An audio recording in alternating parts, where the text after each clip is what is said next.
யாரு டிசிப்ளினா இருக்கானோ அவன் தான் ஜெயிக்கவே முடியும். That's a most core important area. பல திறமைசாலிகள் எல்லா திறமைகளையும் வைத்திருந்தும் கூட பெரிய அளவுக்கு வெற்றி பெற முடியாமல் இருப்பதற்கான காரணம் என்ன? அவர்களுடைய கடின உழைப்பையும் வெற்றியும் தொடர்புபடுத்துவதற்கான புள்ளியாக இருக்கக்கூடிய டிசிப்ளின் என்கிற ஒரு விஷயம் இல்லை. டிசிப்ளினா நான் சொல்றது நீங்க இப்படி இருக்கணும் அதெல்லாம் கிடையாது. அடிப்படை டிசிப்ளின், ஒரு நாள்ல உங்களுக்கான டெம்ப்ளேட் என்ன, ஒரு டைம் டேபிள் என்ன அப்படிங்கிற ஒரு டிசிப்ளின். என் வாழ்க்கை இப்படித்தான் இருக்கணுங்கிற பத்தின டிசிப்ளின். இந்த விஷயத்தை செய்யக்கூடாதுன்னா செய்யக்கூடாதுங்கிற டிசிப்ளின்.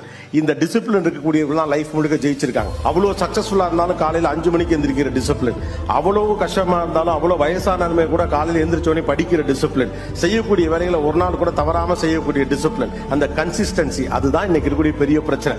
வெற்றியாளர்களுக்கும் நமக்கும் இடையில் இருக்கக்கூடிய இரண்டாவது பெரிய பிரச்சனை கன்சிஸ்டன்சி. ஒரு நாள் செஞ்சுட்டு ஜெயிச்சு விட்டேன் அப்படின்னு உட்கார்ந்து இருக்கிறது. ஒரு விஷயத்தை தொடர்ச்சியாக மீண்டும் மீண்டும் வெற்றிகரமாக மீண்டும் மீண்டும் அடுத்த லெவலை நோக்கி உங்களால் நகர்த்த முடிகிற கன்சிஸ்டன்சி, மன உறுதியும் இருக்குன்னு வச்சுக்கோங்களேன், நீங்க ஜெயிச்சிடலாம். அவ்வளவு மட்டும்தான். வாழ்க்கையில அடுத்த நிலைகளுக்கு போகணும் அப்படிங்க நினைச்சீங்கன்னா சில ரியாலிட்டிஸை நீங்க புரிஞ்சுக்கணும். அதனால தான் நான் ஃபர்ஸ்ட் சொன்ன முதல் விஷயமான டிசிப்ளின்.